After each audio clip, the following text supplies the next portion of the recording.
Hello, नमस्कार दोस्तों, good morning. आप सभी को राम राम। कैसे हैं आप सभी? उम्मीद करता हूँ बहुत अच्छे होंगे और अच्छी आपकी तैयारी भी चल रही है। बहुत दिन के साथ रोजाना क्लास लेकर, हाँ, हालांकि बीच बीच में कुछ मिस क्लास हो रही है, उसमें थोड़ा प्रॉब्लम चल रही है। आप लोगों के कहने पर कुछ प्रोवाइड करवाया जा रहा है, थोड़ा एडजस्ट करिए। धीरे धीरे मैं इसको कंटिन्यूअसली रोजाना प्रोवाइड करना शुरू करूंगा और भी बहुत सारी आपकी जो डिमांड्स है उनको भी पूरा करेंगे। लेकिन थोड़ा आप लोग भी पेशेंस रखते रहिए और मैं भी पूरा प्रयास कर रहा हूँ अपने समय में से बहुत सारा समय आप लोगों के लिए निकालने का। तो आप सभी को बहुत बहुत राम राम है मेरी तरफ से, घना घना राम राम है सभी दोस्तों को। तो चलिए शुरू करते हैं आज की कहानी आप लोगों के साथ। बड़ा आनंद का पल बीत रहा है और आप लोगों के लिए मेहनत करने पर मुझे बड़ी खुशी होती है। और आपको भी क्लासेस मिलने पर कैसा लग रहा है इसका मुझे जरूर अवगत कराइए और बताइए क्या कुछ नया किया जा सकता है आप लोगों के लिए। जितना मैं कर सकता हूं उतना भरसक प्रयास करूंगा। तो चलिए आज की हम लोग बातचीत शुरू करें। आज का जो पूरा क्लास रहेगा वो दो बिंदुओं पर हम फोकस करेंगे। एक तो भारत के द्वारा अभी हाल ही में इसरो द्वारा यूरोपीय स्पेस एजेंसी का जो उपग्रह लॉन्च किया गया प्रोबा 3 उस पर। दूसरा हम लोग महाराष्ट्र में जो नई सरकार बनी है उन दो बिंदुओं पर ज्यादा फोकस आज की इस क्लास में करने वाले हैं। उसके बाद आपको पता है कि डॉक्टर भीमराव अंबेडकर जी का भी महापरिनिर्वाण दिवस मनाया है, तो उसको लेकर भी चर्चा करेंगे। महापरिनिर्वाण दिवस अंबेडकर के जीवन से जुड़ा हुआ है, इसलिए अंबेडकर भारत के लिए बहुत महत्वपूर्ण है और आजकल तो बहुत ज्यादा चर्चाएं इस विषय पर होने लगी है। तो चलिए शुरू करते हैं कहानी को बिना किसी देरी के। आप लोगों के धैर्य की परीक्षा नहीं लेते हैं, ये सब डेली करंट अफेयर्स की बातचीत। और आपको कोई भी प्रॉब्लम हो तो यहाँ आप लोग व्हाट्सएप मैसेज छोड़ सकते हैं इन नंबरों पर। इसके अलावा आप कॉल भी कर सकते हैं अगर कोई ज्यादा समस्या है तो, बाकी करने की जरूरत नहीं है। चलिए इसके बाद में बातचीत को हम सीधे सीधे आगे बढ़ाते हैं। और आज की कहानी का पहला पॉइंट आप लोगों के सामने जो रहेगा वो है कि आप लोग सोचते कैसा है। क्योंकि सोचने का फर्क आपके जीवन पर पड़ता है, आपके रहन सहन पर पड़ता है, आपके आचार विचार पर पड़ता है और आपके साथ कैसे लोग हैं इस पर भी पड़ता है। तो आपके मन में ये प्रेरणा होनी चाहिए कि हमें बहुत कुछ करना है और कर गुजरना है।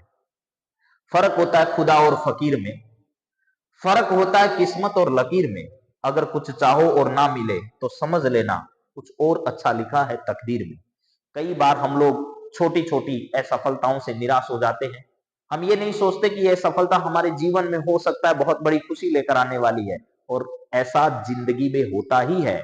जिन जिन को असफलता मिली है वो असफलता के बाद मिलने वाली सफलता को बहुत अच्छे से एंजॉय कर पाए हैं। जिसने कभी असफलता देखी नहीं उसको सफलता का आनंद भी नहीं आता है। तो फर्क होता है खुदा और फकीर में, फर्क होता है किस्मत और लकीर में। अगर कुछ चाहो और ना मिले तो समझ लेना बहुत कुछ अच्छा लिखा है आपकी तकदीर में। तो चलिए आज की क्लास की हम लोग शुरुआत करते हैं। पहला पॉइंट आप लोगों के सामने जो मैं रखने जा रहा हूं वो है पीएसएलवी C-59 की एक और सफल उड़ान जो है उसके बारे में। हालांकि कुछ स्लाइड्स ऐसी है जिसमें मैंने बैकग्राउंड ग्रीन कलर दिया है, लेकिन कुछ दोस्तों का कहना सर व्हाइट ही रखा करो, तो आज से ज्यादातर स्लाइड जो है वो मैंने व्हाइट रखी है। हालांकि शुरू में जो बन गई थी उसको ग्रीन ही रखा है, लेकिन अगली क्लास से पूरी व्हाइट कर देंगे। पीएसएलवी C-59 के बारे में कहा है कि ये रॉकेट जो है, इस पीएसएलवी C-59 के द्वारा इसरो ने अपना एक नया कीर्तिमान स्थापित कर दिया है। और प्रोबा 3 जो है, क्या है प्रोबा 3, इसके अंतर्गत दो उपग्रह जो है, कितने उपग्रह, दो उपग्रह, और वो भी किसके, यूरोपीय यूरोपीय स्पेस एजेंसी, यूरोपीय स्पेस एजेंसी जो है, स्पेस एजेंसी, इस यूरोपीय स्पेस एजेंसी के दो उपग्रह को इसके द्वारा क्या किया गया था, इसरो द्वारा लॉन्च किया गया। इसरो का जो मुख्यालय है वो कहां पर है, कर्नाटक बेंगलुरु के अंदर है, बेंगलुरु के अंदर है। और अभी हाल ही में ये जो लॉन्चिंग है वो कहां से की गई थी, तो ध्यान रखना मेरे दोस्तों, श्रीहरिकोटा से की गई थी। श्रीहरिकोटा के अंदर इसरो का जो है लॉन्च पैड बना हुआ है, क्या बना हुआ है, लॉन्च पैड जो है श्रीकोटा जो है यहां पर बना हुआ है, श्रीकोटा के अंदर, श्रीहरिकोटा के अंदर जो है ये लॉन्च पैड बना हुआ है, वहां से इसकी लॉन्चिंग की गई। पहले आपको पता होगा इसकी लॉन्चिंग 4 दिसंबर 2024 को होनी थी, लेकिन तकनीकी कारणों की वजह से इसकी लॉन्चिंग को टाल दिया गया और 5 दिसंबर को लॉन्च किया गया। 5 दिसंबर को एक बार फिर इसरो ने आसमान में अपना परचम जो है वो लहरा दिया। तो यहां पर है PSLV जो है एक लॉन्च व्हीकल है। आपसे पूछा जाए PSLV क्या है, पोलर सैटेलाइट लॉन्च व्हीकल इसका पूरा नाम है, ठीक है। तो ये एक लॉन्च व्हीकल है, ये भी ध्यान रखना। यानी जैसे हम लोग कहीं जाते हैं तो किसी वाहन या व्हीकल से जाते हैं, तो यहां पर भी ठीक उसी प्रकार जब हमें आसमान की उन ऊंचाइयों पर अंतरिक्ष में हमें जब किसी उपग्रह को सेट करना होता है तो किसी यान के द्वारा ही तो उसे भेजा जाता है। तो उसी यान को हमने PSLV नाम दिया। हालांकि भारत में SLV, SSLV, PSLV इस प्रकार के कई यान बने हुए हैं और अब इससे आगे भी हमारी जो जांच है वो चल रही है, हमारे प्रयास जो है वो चल रहे हैं, नए लॉन्च व्हीकल हम लगातार तैयार कर रहे हैं, तो आगे से आगे बढ़ रहे हैं। तो ये 5 दिसंबर को श्रीहरिकोटा जो है यहां से इसको क्या किया गया, लॉन्च किया गया। तो इसके बाद क्या हुआ, इसरो ने फिर रचा कीर्तिमान और यूरोपीय जो है यूरोपीय अंतरिक्ष एजेंसी के प्रोब 3 मिशन को सफलतापूर्वक क्या कर दिया गया, प्रक्षेपित कर दिया गया। और कितने तारीख को प्रक्षेपित किया, तो ध्यान रखना 5 दिसंबर 2024 को इसको प्रक्षेपित किया गया। और जो मेरे दोस्त RS की तैयारी कर रहे हैं या राजस्थान के किसी भी एग्जाम की आप तैयारी कर रहे हो या अन्य किसी भी एग्जाम की तैयारी कर रहे हो जो नेशनल लेवल का है, उसमें भी इस तरीके के सवाल जरूर आएंगे। तो यहां पर ये प्रक्षेपित कर दिया प्रोब 3 मिशन या प्रोबा 3 मिशन जो है, इसके जरिए वैज्ञानिक क्या करने वाले हैं, ये सूर्य है, ये सूर्य की जो बाहरी परत है, इस बाहरी परत को कहा जाता है मेरे दोस्तों कोरोना। क्या कहा जाता है, इसे कोरोना कहा जाता है। इस कोरोना के अध्ययन के लिए, इस कोरोना के अध्ययन के लिए क्या किया गया है, अभी हाल ही में यह मिशन लॉन्च किया गया है। सूर्य के अंदरूनी और बाहरी कोरोना के बीच बने काले घेरे का अध्ययन करेंगे और सूर्य के कोरोना का जो तापमान है वो 20 लाख डिग्री फ़ारेनहाइट तक जाता है। इसकी वजह क्या है, इसके कारण क्या है, इस पर भी पूरा फोकस जो है वो इसमें किया जाएगा। ये देखिएगा प्रोब 3 मिशन जो वो अभी लॉन्च जो किया गया है उसकी इमेज भी मैं आप लोगों के सामने लेकर आ रहा हूं। एक बार फिर रिवाइज कर देता हूं, इसको किसके द्वारा लॉन्च किया गया है, इसरो के द्वारा लॉन्च किया गया है। कहां से लॉन्च किया गया है, श्रीहरिकोटा से, इसे हरिकोटा से लॉन्च किया गया है। कब किया गया है सर, 5 दिसंबर को किया गया। क्या करेगा, सूर्य के बाहर की जो किरणें हैं या बाहर का जो आवरण है उसमें और अंदर में जो कोरोना भाग है, कोरोना भाग है, उस कोरोना भाग के अध्ययन करने के लिए इस उपग्रह को यहां से क्या किया गया, लॉन्च किया गया। तो इस पर भी आप अपना फोकस बनाए रखिएगा। चलिए इसके बारे में और जानकारी जानने का प्रयास करते हैं। प्रोब 3 मिशन का मुख्य उद्देश्य जो है वो क्या है, मुख्य उद्देश्य है दोस्तों सोलर कोरोना जो है आपका क्या है, सोलर कोरोना या सूर्य के बाहरी जो वायुमंडल है उसका अध्ययन करना है, जो कि सूर्य का एक बहुत ही महत्वपूर्ण और रहस्यमय हिस्सा है। उस रहस्यमय हिस्से में इतना तापमान किस वजह से है, उसके रहस्य को जानना है। यह मिशन सूर्य के वातावरण और उसकी ऊर्जा स्रोतों और मौसम के बारे में अधिक जानकारी प्राप्त करने में मदद करेगा। इस मिशन के तहत भेजे गए उपग्रह सूर्य के चारों ओर यात्रा करेंगे और सूर्य के विभिन्न पहलुओं का क्या करने वाले हैं, विश्लेषण करने वाले हैं। तो उम्मीद करता हूं कि आपको ये सूर्य के कोरोना भाग में क्या क्या होगा उसकी सारी बात पता चल रही होगी। और भी हम लोग इस बिंदुओं को देखते हैं। अब इस पर कुछ सवाल मैंने जो बनाए हैं वो भी आपके सामने मैं रख देता हूं। देखो क्या है, सवालों की श्रृंखला बात करेंगे। प्रोब 3 मिशन किस संगठन द्वारा लॉन्च किया गया, तो अभी अभी बताया भारत की अंतरिक्ष एजेंसी इसरो, जो दुनिया की ताकतवर एजेंसी कह दीजिए, दुनिया के जो अच्छे माइंड्स हैं उनकी एजेंसी कह दीजिए, वो है भारत का कौन सा अंतरिक्ष एजेंसी, इसरो। इसरो का मुख्यालय आपको मैंने बता दिया है कहां पर है, बेंगलुरु के अंदर है। और बेंगलुरु कहां पर है, कर्नाटक के अंदर है। यानी भारत का जो क्षेत्र है ये वाला तक, इस पर आपका कर्नाटक राज्य और कर्नाटक में जो बेंगलुरु है यहाँ पर जो IT का केंद्र माना जा रहा है देश में, उस कर्नाटक में स्थित है। तो यहाँ पर इसका सही जवाब होगा इसरो के द्वारा। प्रोब 3 मिशन का मुख्य उद्देश्य क्या है, तो मैंने आपको उद्देश्य बता दिया कि ये जो सूर्य है इसके अंदर और बाहर का जो कोरोना वाला भाग है उस कोरोना वाले भाग का क्या करना है, अध्ययन करना इसका प्रमुख उद्देश्य है।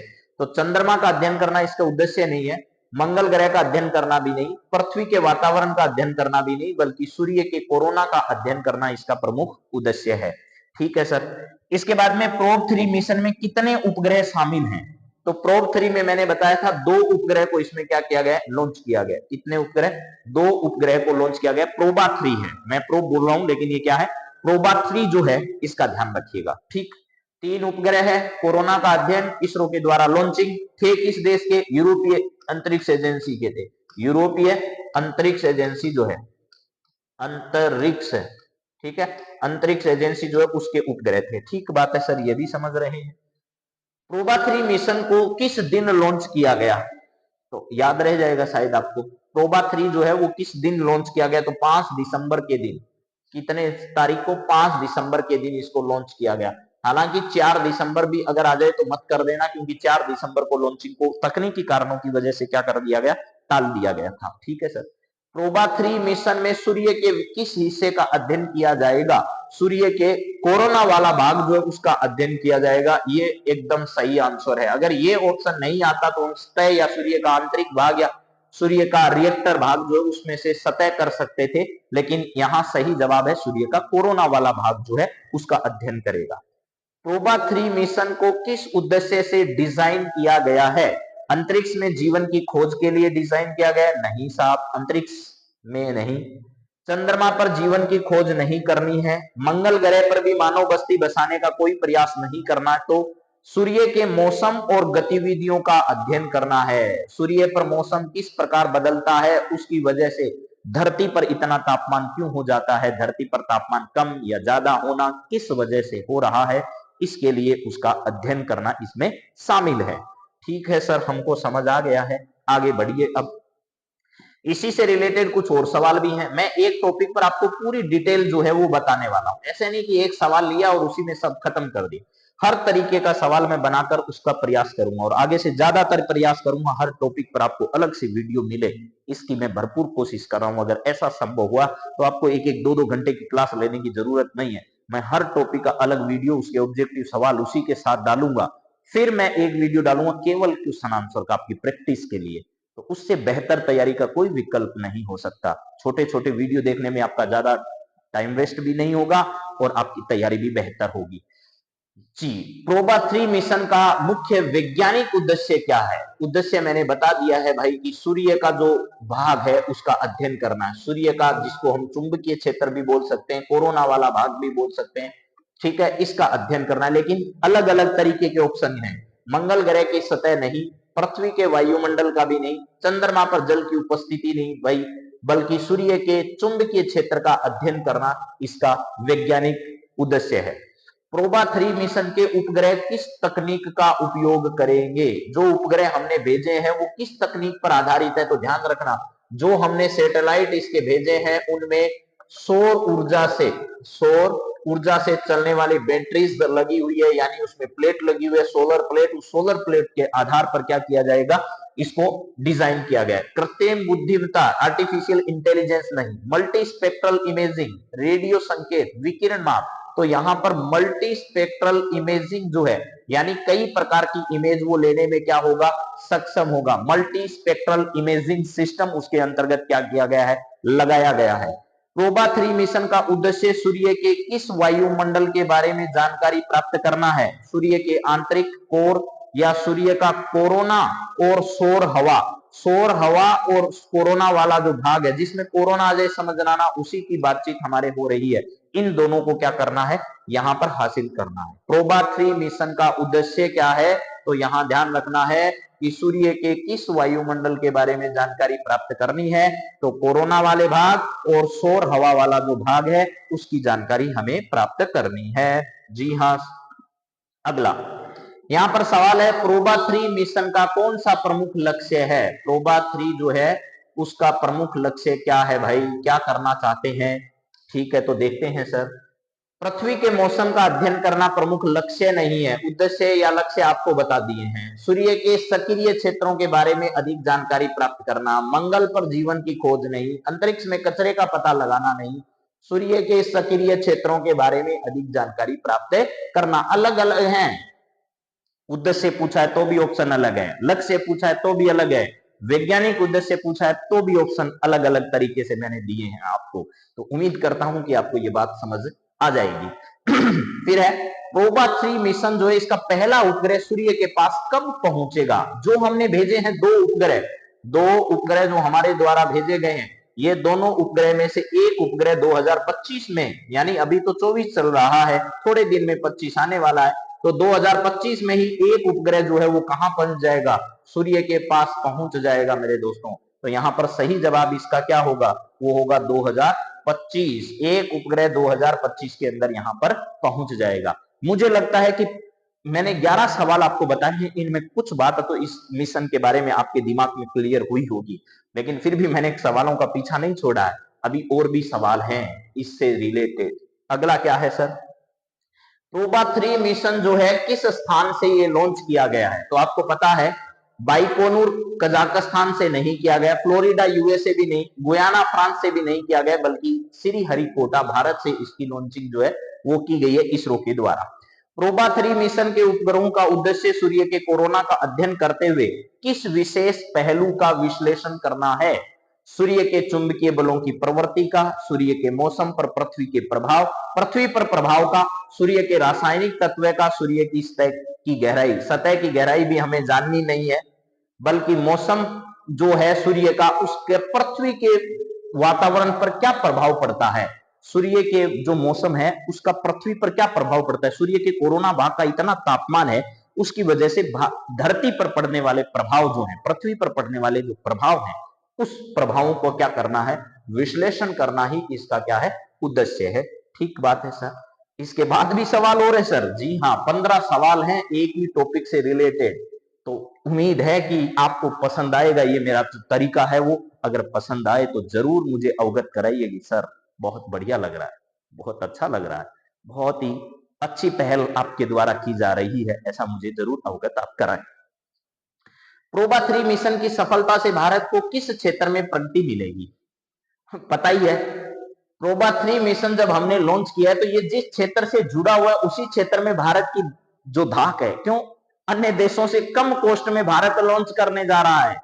अन्य देशों से बहुत ही कम कॉस्ट में भारत उनके उपग्रह, जितना वो लॉन्च करने में कॉस्ट लगाते हैं उससे कम कॉस्ट में अगर भारत लॉन्च कर रहा है तो उतना पैसा भारत को देंगे ना। तो यहां पर क्या है, चिकित्सा क्षेत्र नहीं साहब, जलवायु परिवर्तन भी नहीं, सूचना प्रौद्योगिकी भी नहीं, अंतरिक्ष विज्ञान के क्षेत्र में भारत एक अभूतपूर्व कार्य कर रहा है और ये आय का एक सोर्स बनेगा। फोकट में तो हमने किया नहीं है, यूरोपीय यूनियन का ये उपग्रह अंतरिक्ष में हमने भेजा नहीं कि भाई साहब आप पर कृपा कर रहे हैं हम भेज देते हैं, ऐसा बिल्कुल नहीं है। इसके बदले भारत की इसरो संस्थान ने अलग से इकोनॉमिक सेंटर बना रखा है, वही डील करता है, वही मार्केटिंग करता है, सब काम वही करता है। तो ये ध्यान रखिएगा कि अंतरिक्ष के क्षेत्र में भारत जो है वो अपनी पकड़ मजबूत कर रहा है। प्रोबा 3 मिशन ने किस प्रकार की तकनीकी प्रणाली का उपयोग इसके अंतर्गत किया है? तो मैंने थोड़ी देर पहले बताया था कि इसमें मल्टी कैमरे का उपयोग किया गया, प्लस इसके साथ साथ इसमें सोलर प्लेट्स जो है, क्या है, सोलर प्लेट्स जो है, सोलर प्लेट्स वो भी यूज की गई है। तो सोलर पैनल आधारित ऊर्जा जो है, किस प्रकार की तकनीकी का प्रयोग किया गया, तो सोलर पैनल आधारित ऊर्जा तकनीक जो है वो इसके अंतर्गत क्या की गई है, लगाई गई है, ऐसा आपको समझना है। शायद समझ जाओगे, अब 15 सवाल लाने के बाद तो टॉपिक क्लियर हो ही जाता होगा। चलो सर, अगले टॉपिक पर हम लोग बढ़ते हैं। अगला टॉपिक है महाराष्ट्र से रिलेटेड। महाराष्ट्र में चुनाव होने के बाद सरकार बन नहीं पा रही थी, कारण एक ही था कि जो 3 अलग अलग ग्रुप के लोग हैं, एक बीजेपी पार्टी से है, एक शिवसेना जो कि एक नाथ शिंदे का है, और एक आपके एनसीपी जो कि शरद पवार जो थे उन्हीं के, पता है भतीजे ने क्या कर दिया, कमाल कर दिया, और अजीत पवार ने अलग एनसीपी बना ली। तो महाराष्ट्र की राजनीति में पार्टियों को जोड़ तोड़कर अलग बनाया गया, लेकिन इस बार के चुनाव में भारतीय जनता पार्टी को सबसे ज्यादा सीटें मिली। अब इतने दिन से पेच ये था कि 3 लोग अलग अलग विचारधारा वाले अगर एक साथ आए हैं, विचारधारा चाहे तीनों की सेम हो, लेकिन 3 अगर अलग अलग आए हैं तो सरकार बनने के बाद किसको मुख्यमंत्री बनाया जाए। तो इस वजह से मुख्यमंत्री बनाने का जो कार्य था वो अभी हो नहीं पा रहा था, क्योंकि आपसी हो सकता है कोई बातचीत राजनीति में चलती रहती है। तो एकनाथ शिंदे, अजीत पवार और देवेंद्र फडणवीस के बीच चल रही थी, लेकिन आपको पता है कि हाल फिलहाल में देवेंद्र फडणवीस को महाराष्ट्र का मुख्यमंत्री और इसके साथ साथ 2 उप मुख्यमंत्री का जो फॉर्मूला सबको लग रहा था, एकनाथ शिंदे और अजीत पवार को वहां का उप मुख्यमंत्री बना दिया है। तो इस पूरे घटनाक्रम से रिलेटेड और क्या महत्वपूर्ण सवाल इस टॉपिक से बन सकते हैं, वो सारे सवाल मैंने यहां पर डाले हैं। तो चलते हैं इस टॉपिक के ऊपर। तो फडणवीस तीसरी बार जो है वो क्या बन गए हैं, महाराष्ट्र के मुख्यमंत्री बन गए हैं। महाराष्ट्र के उप मुख्यमंत्री जो है वो शिंदे और अजीत पवार को बनाया गया है, और देवेंद्र फडणवीस जो है वो महाराष्ट्र के 18वें मुख्यमंत्री बने हैं। ये देवेंद्र फडणवीस हैं, ये आपके अजीत पवार हैं, और ये एकनाथ शिंदे हैं। हालांकि जो खुशी का भाव है और जो ना मिलने की कुछ चीज का भाव होता है वो शकल पर हमेशा दिखता है। और कल शपथ ग्रहण समारोह में आप एकनाथ शिंदे की चेहरे पर आराम से देख सकते थे कि भाई एकनाथ शिंदे को जब मुख्यमंत्री से उप मुख्यमंत्री बनाया गया तो थोड़ा अच्छा नहीं लगा होगा। लेकिन एकनाथ शिंदे को यह भी समझना चाहिए कि पिछली बार जब आप मुख्यमंत्री बने थे उससे पहले देवेंद्र फडणवीस 4-5 दिन के लिए मुख्यमंत्री भी बने और आपकी सरकार में वो उप मुख्यमंत्री रहे। तो अब कॉम्प्रोमाइज थोड़ा आपको भी करना चाहिए। तो इसी बात पर हम लोग चर्चा करने वाले हैं। अब देखिए आगे, यहां पर महाराष्ट्र राज्य के बारे में थोड़ी बातें आपको पता ही है। महाराष्ट्र राज्य का जब से गठन हुआ 1 मई 1960 को इसका गठन किया गया था। महाराष्ट्र का गठन 1 मई 1960 को हुआ था। 1 मई 1960 को गठन हुआ। तत्कालीन जो बॉम्बे प्रांत था उससे महाराष्ट्र और गुजरात दो अलग अलग राज्य बनाए गए।